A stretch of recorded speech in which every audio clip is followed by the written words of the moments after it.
Good morning friends, मैं हूं advocate S प्रशांत unique law classes से। आज हम बहुत ही प्यारा टॉपिक लेके आया हूं मेरे विद्या के छात्रों के लिए।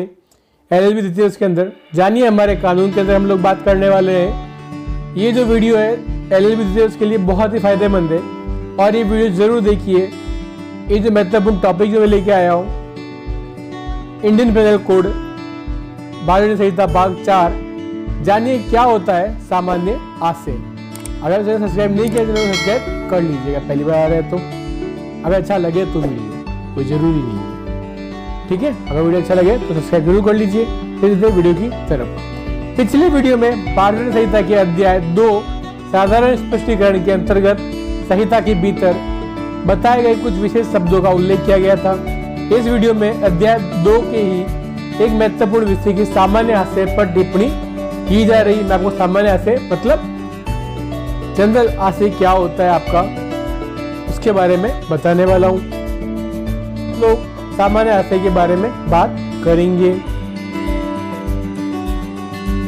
तो सामान्य आशय से हमारा आशय है कॉमन इंटेंशन। क्या होता है इंसान का। भारतीय संहिता धारा 34 के अंदर कॉमन इंटेंशन को, सामान्य आशय को उल्लेख कर रही है। अनेक अपराध तत्कालिक रूप से नहीं होते हैं, अपितु पूर्व योजना के अनुसार किए जाते हैं। पहले से योजना बनी जाती है, इस व्यक्ति को मारना है, किस तरीके से मारना है, तो प्लानिंग करके फिर मर्डर करते हैं। तथा उन अपराधों में अनेक लोग भी शामिल होते हैं, मैंने एक व्यक्ति नहीं, उसके साथ 2-4 व्यक्ति और भी शामिल होते हैं उस इंसान को साथ उस अपराध को करने के अंदर। अकेला व्यक्ति प्री प्लानिंग नहीं कर सकता।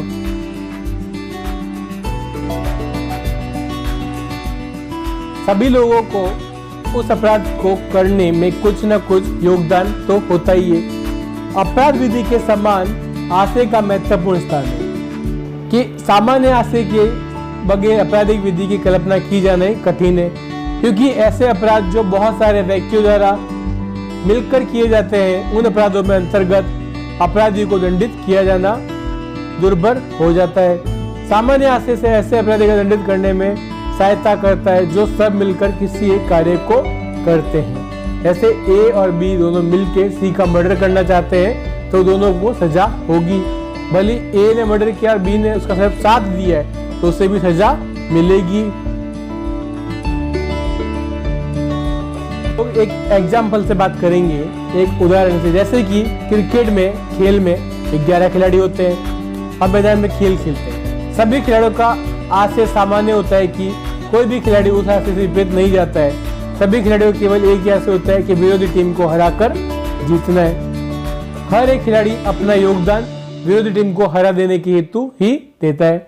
कोई खिलाड़ी गेंदबाजी करता है तो कोई खिलाड़ी बल्लेबाजी करता है। कोई खिलाड़ी को रनों की गति को रोकता है तो कोई खिलाड़ी विकेट कीपिंग करता है। तो पूरी टीम साथ मिलकर दूसरी टीम को हराने की कोशिश में लगी रहती है, अपना योगदान देती है।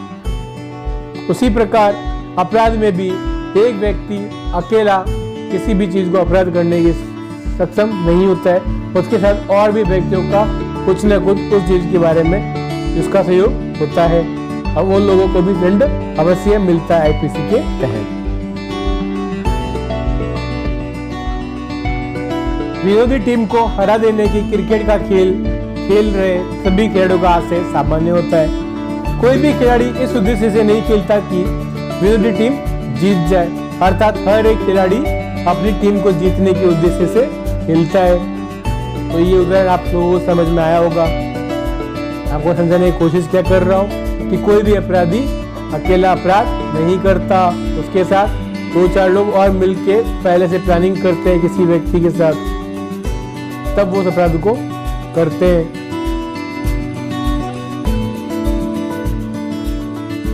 यही सामान्य आशय कहलाता है।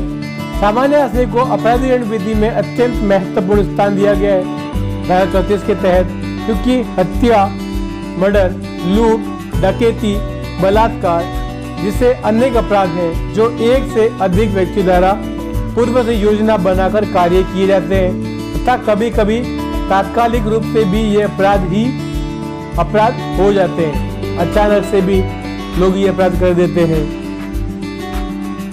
उस व्यक्ति को अब दंडित किया जाएगा जो ऐसा अपराध करता है। अब हम लोग जो बात करने वाले हैं, भारतीय दंड संहिता की धारा 34 ऐसे ही सामान्य का उल्लेख कर रही है, जिसके अनुसार जबकि कोई आपराधिक कार्य कई व्यक्तियों द्वारा अपने सबके सामान्य आशय को अग्रसर करने में किया जाता है, तो अब इससे व्यक्ति को हर व्यक्ति का उस कार्य के लिए उसी प्रकार का दायित्व के अधीन है, मानो वह कार्य अकेला उसी ने ही किया हो। आप समझ रहे हैं कि कोई व्यक्ति मैंने किसी चीज का अपराध कर रहा है या मर्डर कर रहा है, कुछ भी कर रहा है, तो इंसान के दिमाग में एक ही आशय स्पष्ट होता है कि वह अपराध स्वयं कर रहा है। उसके दिमाग के अंदर ये एक मानसिक स्थिति बन जाती है और तभी वो इंसान अपराध करता है। और ये देखा जाता है, माना जाता है कि हमेशा जब कोई इंसान ऐसा कर रहा है, अपराध कर रहा है, तब उसका दिमाग वो स्वैच्छिक नहीं, विकर्षित है, वो पागल अवस्था में होता है। उससे ये बोध नहीं होता है कि वह क्या करने जा रहा है।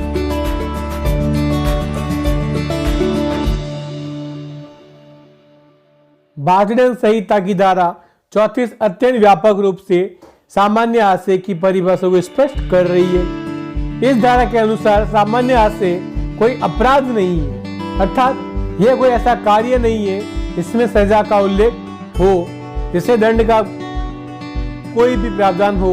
धारा 34 का उपयोग अन्य अपराधों के साथ साथ में किया जाता है। इस इंसान का ऐसा आशय नहीं था धारा 34 के अंदर।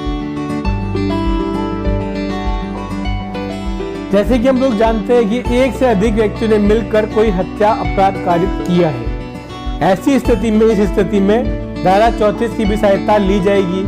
धारा 302 मर्डर, हत्या दी गई है, अपराध बनेगा और उसके साथ धारा 34 भी बनेगी, क्योंकि एक से अधिक व्यक्तियों द्वारा मिलकर समान आशय से साथ हत्या की गई है। सभी लोगों का एक ही आशय था कि उस व्यक्ति को मारना है। राम और श्याम ने मिलकर मोहन को मारने की साजिश बनाई और दोनों का आशय क्या था? मोहन को मारना। तो इसमें कौन से ऑफेंस हुए? धारा 302 मर्डर और धारा 34 कॉमन इंटेंशन। आप लोगों को समझ में आया?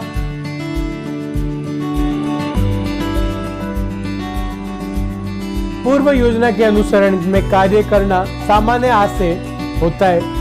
यह सिद्ध करना आवश्यक है कि अनुसार इनमें कोई ना कोई अवैध कार्य अवश्य किया गया है। सामान्य आशय की दृष्टि में अपराध के संपादन के पूर्व में उत्पन्न होता है, अर्थात अपराध होने के पूर्व आशय का जन्म होता है तथा वही आशय सभी अपराधियों को एक साथ लेकर आता है।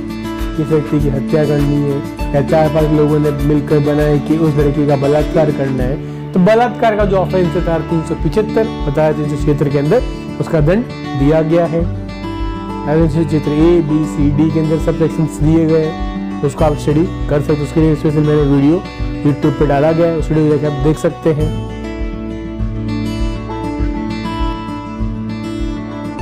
किसी व्यक्ति में सामान्य आशय का जन्म घटना स्थल पर भी हो सकता है। सामान्य आशय को सिद्ध करने के लिए प्रत्येक साक्ष्य प्राप्त करना थोड़ा कठिन होता है। इसी परिस्थिति जन्य साक्ष्य के आधार पर सिद्ध करना होता है। भारतीय दंड संहिता की धारा 34 का मुख्य उद्देश्य ऐसे मामलों को हल करना है जिसमें यह सिद्ध किया जाना कठिन हो कि सामान्य आशय क्या है उस व्यक्ति का, कॉमन इंटेंशन। अग्रसर किसी समूह के प्रत्येक व्यक्ति ने आपराधिक कार्य का कितना भाग कार्य किया है, यह केवल एक साक्ष्य का नियम है। वह स्वयं किसी सबूत अपराध का सृजन नहीं करता। इसका अर्थ यदि 2 या अधिक व्यक्ति संयुक्त रूप से सामान्य आशय से कोई ऐसा कार्य करते हैं तो ऐसा ही है जैसा कि यदि कोई एक व्यक्ति करता तो क्या होता। उन दोनों व्यक्ति का एक ही आशय है कि उस व्यक्ति को कुछ न कुछ ग्रीवियस हर्ट पहुंचाना है या उसका हत्या करनी है। इस तरह के आशय उनके मन में होते हैं और दंड जरूर अवश्य न्यायालय द्वारा दिया जाता है। सामान्य आशय के लिए आवश्यक बातें। भारतीय दंड संहिता की धारा 34 का अध्ययन करने के उपरांत सामान्य आशय से संबंधित कुछ विशेष बातों का ज्ञान होता है। सामान्य आशय के होने के लिए दो व्यक्तियों के बीच किसी पूर्व योजना के अनुसार सामान्य आशय उपस्थित होना। सामान्य आशय के अग्रसर में कोई अपराध घटित किया जाएगा और अपराध घटित करने वाले कार्य में व्यक्तियों का योगदान होना चाहिए कि उन लोगों ने उस ए के साथ बी और सी ने उसका साथ दिया डी को मारने के अंदर, उनका कुछ न कुछ उसमें पार्ट होना चाहिए।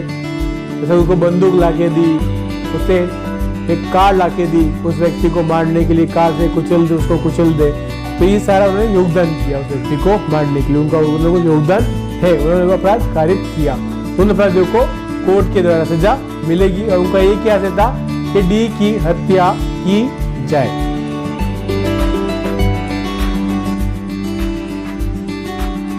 जब कोई अपराध किया जाता है और एक से अधिक व्यक्तियों द्वारा किया जाता है तो उस अपराध को करने में सभी व्यक्तियों का आशय सामान्य आशय होते हैं। अब ऐसी स्थिति में कहा जाएगा कि सामान्य आशय के अंतर्गत अपराध किया गया है। धर्मपाल और अन्य बनाम स्टेट ऑफ हरियाणा के मामले में सामान्य आशय प्रत्येक मामले की परिस्थितियों पर निर्भर करता है कि उस समय क्या परिस्थिति रही होगी। अपराधी के साथ रहने मात्र से सामान्य आशय का आधार नहीं है, इसमें योजना पूर्व से होना चाहिए तथा अपराध में अपराधियों का योगदान भी होना चाहिए कि उस अपराध में उन व्यक्तियों ने उस अपराध में योगदान दिया है या नहीं दिया है। अगर किसी व्यक्ति के साथ में था और उसने कुछ नहीं किया तो वो अपराधी नहीं है क्योंकि उसने अपराध में उसका योगदान नहीं दिया है। बात करने वाले हैं वो मोस्ट इम्पोर्टेंट महत्वपूर्ण मामलों के बारे में। हम लोग इम्पोर्टेंट केसेस के बारे में बात करेंगे।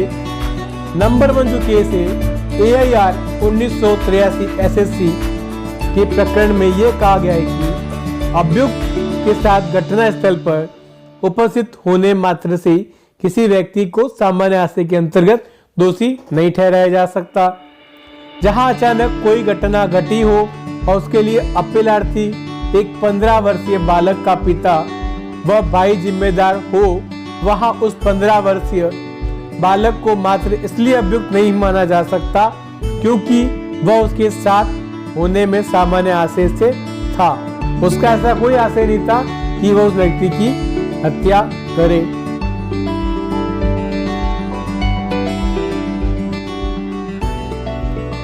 धारा 34 के प्रवर्तन के लिए यह आवश्यक नहीं है कि प्रत्येक अभियुक्त द्वारा मृतक पर अवश्य हमला किया गया हो। इस निर्मित दर्शित कर देना पर्याप्त है कि अभियुक्त व्यक्तियों द्वारा प्राप्त करने के सामान्य आशय में भागीदारी की गई हो और अग्रसर करने में प्रत्येक अभियुक्त द्वारा प्रत्येक कार्यों के माध्यम से अपनी नियत भूमिका का निर्वहन किया है। इस तरह जहां अपीलार्थी बी द्वारा अभ्युदन साक्षी PW को मृतक को इसको बचाने से निर्वारित किया गया हो, वह धारा 34 की मदद से उसकी दोष सिद्ध को ठीक नहीं माना गया है। तो आप लोगों ने क्या देखा कि मृतक के जो भी चीजें दी गई है, अभियुक्त के उसकी भागीदारी होनी चाहिए, उसका योगदान होना चाहिए, तभी वहां पे धारा 34 को सामान्य आशय दिखाया जाएगा, उसका योगदान होना चाहिए, तो वो अपराधी माना जाएगा।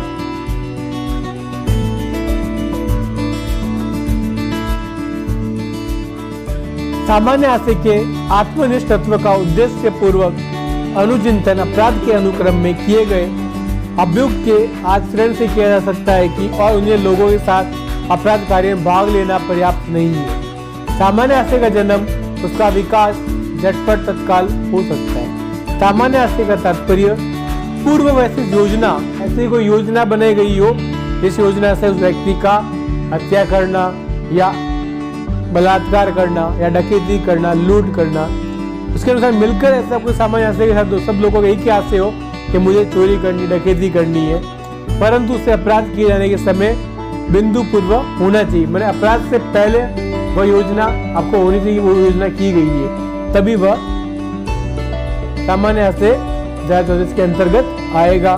धारा 34 बहुत ही इंपॉर्टेंट धारा है और इस धारा को आपको अच्छी तरह से याद करना चाहिए। ये परीक्षा में हमेशा पूछी जाती है, कॉमन इंटेंशन क्या होता है, what do you mean by common intention.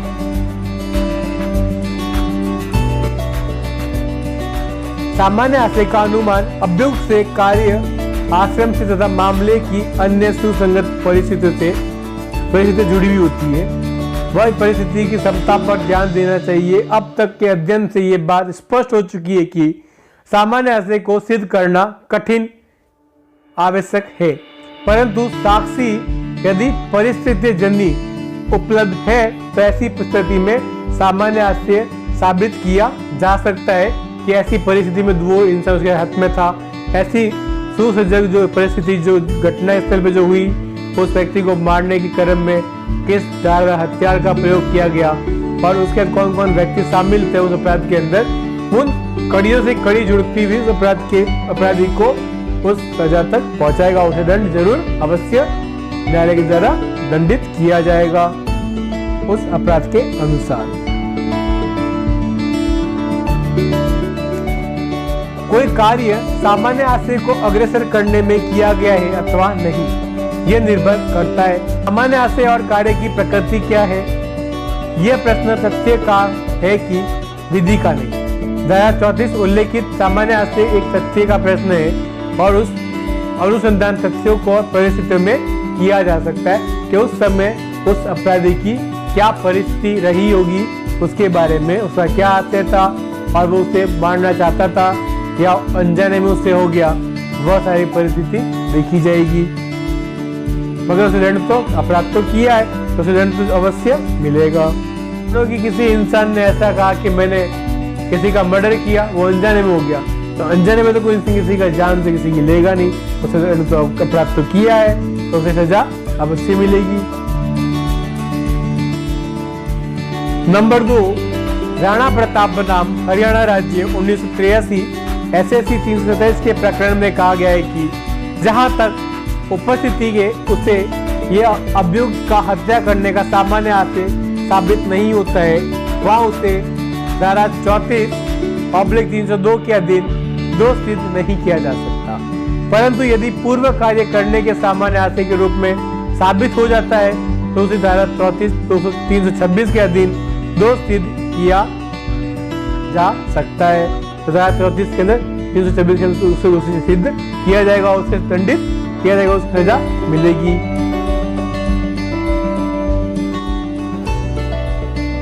Virendra Kumar Ghosh बनाम सम्राट 1930 के मामले में पुराने प्रकरण में अपीलकर्ता पर दंड संहिता की धारा 302/34 के अंतर्गत एक पोस्टमास्टर की हत्या का आरोप लगाया गया था। 3 अगस्त 1923 ईस्वी को कोलकाता नगर के चक्री टोला पोस्ट ऑफिस का सब पोस्टमास्टर पिछवाड़े कमरे में अपने टेबल पर पैसे गिन रहा था। बहुत सारे व्यक्ति आंगन की ओर खुले में दरवाजे की प्रवेश करके उसके पास आ गए और उसे उन पैसों को दे देने को कहा। इसी के ठीक बाद उस पर गोली चला दी और पोस्टमास्टर के 2 स्थानों पर गोली लगी और उसकी वहीं मृत्यु हो गई। आप लोगों ने इस केस में क्या देखा कि पोस्टमास्टर बैठा नोट गिन रहा था और आंगन में बहुत सारी भीड़ थी और लोग आए और उसको बोला पैसे मुझे दे दीजिए, उसने नहीं दी, उसको गोली चला दी और उसकी शरीर पर 2 जगह गोली लगी, उसकी मृत्यु वहां पर हो गई। तो यहाँ पे उन लोगों का क्या आशय था, योगदान भी था। तो यहाँ पे 302 और /34 कॉमन इंटेंशन की धारा के तहत 302 326 के तहत उसे दोषी सिद्ध किया गया। आक्रमणकारी बिना पैसे लिए अलग अलग भाग गए। वीरेंद्र कुमार घोष को पोस्ट ऑफिस के सहायकों ने पीछा करके पकड़ लिया। उसके हाथ में पिस्तौल भी पाई गई। हत्या अपराध के लिए उसका विचारण किया गया कि उसने ही पोस्टमास्टर की हत्या की। उसका कथन था कि वह बाहर खड़ा था और उसने मृतक की गोली पर गोली नहीं चलाई थी तथा उसे बाध्य किया गया था कि वह लूट के लिए दूसरों के साथ संयुक्त हो। उसने यह भी स्वीकार करने से इनकार कर दिया कि पोस्टमास्टर को मारने में उसका कोई आशय नहीं था और उसे पोस्टमास्टर को नहीं मारा, उसका आशय भी नहीं था, कॉमन इंटेंशन भी नहीं था। और उस व्यक्ति को जबरदस्ती कहा गया कि तुम मैंने ये स्वीकार करो कि मैंने उसको मृतक को आक्रमण करने में बोला, तुमने मैंने बंदूक से भी बोला कि तुमने पूछा, उसने इनकार कर दिया कि मैंने हत्या नहीं की। तो वह इंसान उसका ये आशय, उसको मारने का आशय नहीं था, उसने हत्या नहीं की। विचारणीय न्यायाधीश ने जूरी को निर्देश दिया कि यदि वह उस तथ्य पर संतुष्ट हो जाए कि पोस्टमास्टर की हत्या सबके सामान्य आशय को अग्रसर करने में की गई थी तो सभी हत्याओं के लिए उत्तरदायी, चाहे भले उसने मृत्यु कार्य करने वाली गोली चलाई हो अथवा नहीं। कलकत्ता उच्च न्यायालय तथा प्रीवी काउंसिल द्वारा यह अभिनिर्धारित किया गया कि वीरेंद्र कुमार पोस्टमास्टर की हत्या करने के लिए उत्तरदायी है और वह जिम्मेदार है कि उसने कोर्ट ने ये मान लिया और उसे दंड मिला। प्रीवी काउंसिल की न्यायिक समिति की ओर से निर्णय प्रदान करते हुए लॉर्ड समनर ने विचार व्यक्त किया था कि चाहे भले ही अपीलकर्ता ने कुछ भी नहीं किया हो, क्योंकि वह बाहर खड़ा हुआ था, फिर भी यह याद रखना चाहिए कि अपराध में भी जैसा कि अन्य बातों में होता है, वह भी व्यक्ति सेवक है जो केवल खड़े रहते हुए ये प्रतीक्षा करते हैं। दंड संहिता की धारा 34 के अंतर्गत दायित्व का सार सामान्य आशय की मौजूदगी में पाया जाता है, जो अभियुक्त को ऐसे आशय अग्रसर करने में अपराधी कार्य के लिए प्रेक्षित करता है, उसे उकसाता है कि कार्य करने के लिए धारा 34 की सफलतापूर्वक सहायता पाने के लिए यह अवश्य प्रकट किया जाना चाहिए कि अपराधी कार्य जिसके विपरीत परिवाद दायर किया गया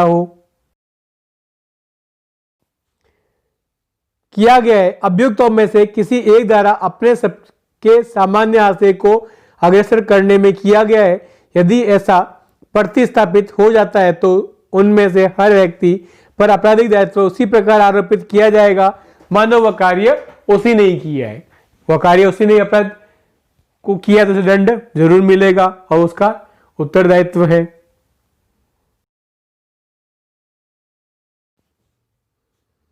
विषम दयाल बनाम दिल्ली राज्य AIR 1992 SSC 504 के मामले में लूट हत्या का अपराध कारित किया गया है था। विचारण न्यायालय द्वारा धारा 302 149 के अध्ययन में 5 व्यक्तियों को दोष सिद्ध किया गया थी कि परंतु उच्च न्यायालय द्वारा उनमें से एक को दोष मुक्त कर दिया गया और शेष 4 को धारा 302 हत्या और 34 सामान्य आशय और 394 के अधीन दोष सिद्ध किया गया और उन्हें सजा मिली और उन्हें दंड दिया गया न्यायालय द्वारा, उच्च न्यायालय द्वारा।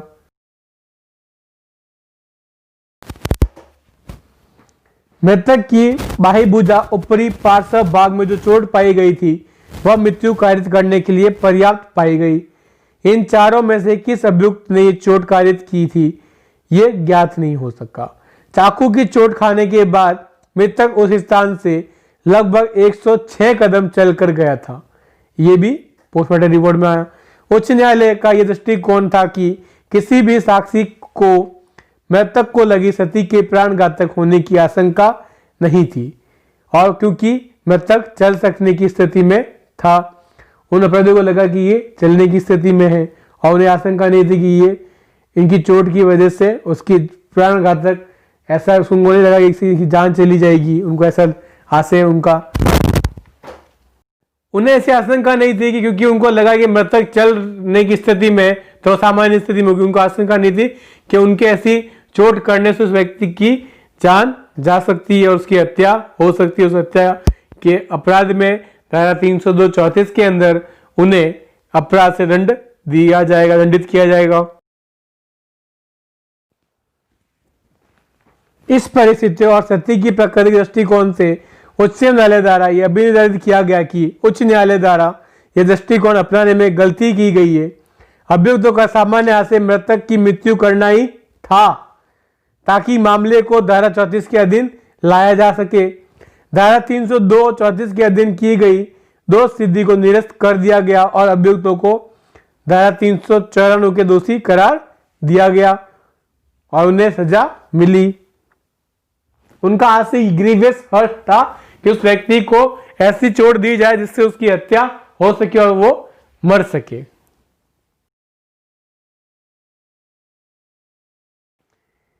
वैजयंती बनाम महाराष्ट्र राज्य 2005 SSC 134 के प्रकरण में अपीलकर्ता द्वारा घटना स्थल पर उत्साहवर्धन किया गया था कि उसके द्वारा कोई भी अन्य विकृत कार्य नहीं किया गया, उसके पास कोई हथियार भी नहीं था, वह घटनास्थल पर तब पहुंची थी जब अन्य अभियुक्त वहां पहुंच चुके थे और मृतक पर हमला कर रहे थे, उस मृत व्यक्ति पर हमला कर रहे थे।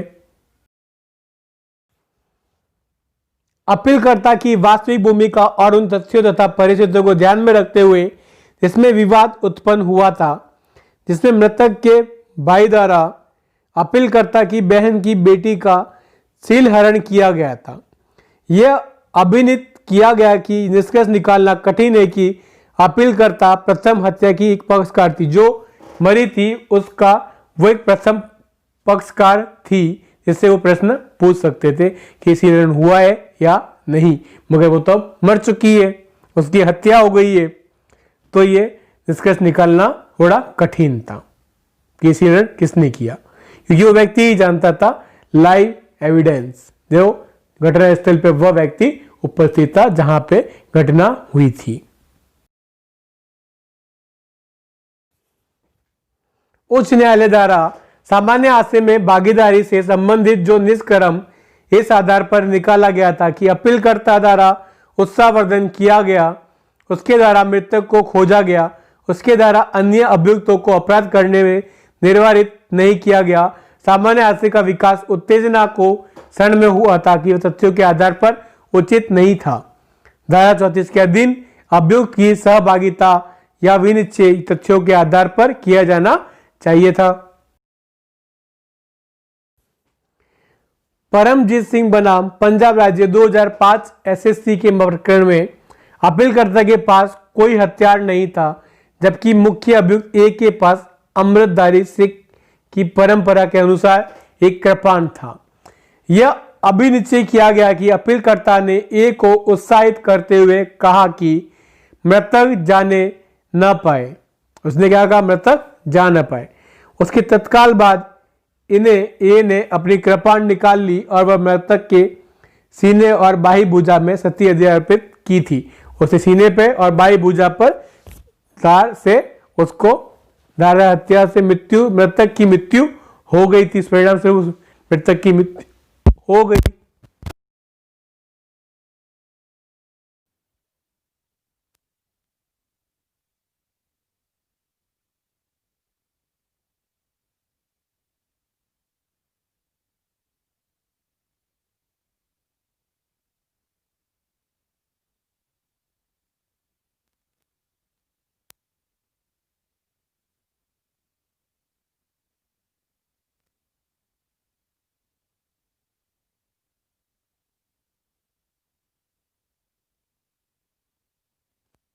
सौ 109 के अधीन दोषी करार 30 माह का कारावास और 5,000 जुर्माना से दंडित किया गया और उसे सजा से दंडित किया गया, क्योंकि उसके अंदर सामान्य ऐसे नहीं था, उसी का आशय था कि उस व्यक्ति की हत्या की जाए, उसका आशय उसे ग्रीवियस हर्ट पहुंचाने का था। सामान्य आशय के मामलों में कभी कभी यह होता है कि एक को दोष सिद्धि तथा अन्य को दोष मुक्ति मिल जाती है और उसे न्यायालय दोषी मान लेता है। न्यायालय किन लोगों को सामान्य आशय में अंतर्गत मान लेता है तथा किन लोगों को सामान्य आशय से परे मान लेता है। धारा 34 के प्रवर्तन के संबंध में एक विधिक प्रश्न ये उठता है कि क्या इस धारा के अंतर्गत विचार इन अभियुक्तों में से कुछ को दोष मुक्ति मिल जाने पर शेष को दोष सिद्ध किया जा सकता है।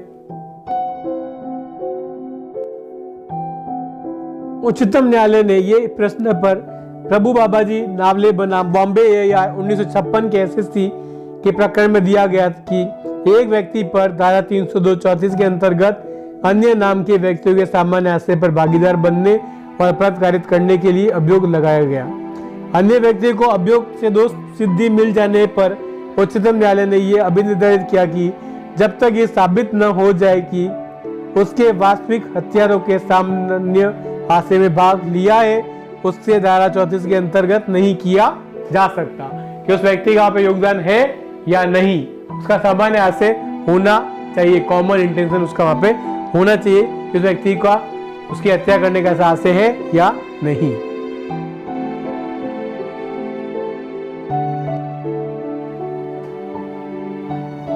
हर स्थिति में या तो प्रत्येक साक्ष्य अथवा सामान्य निष्कर्ष द्वारा ये साबित होना चाहिए कि वो उस व्यक्ति के अन्य अपराध करने की सामान्य हादसे को अग्रसर करने में कोई योगदान दिया है।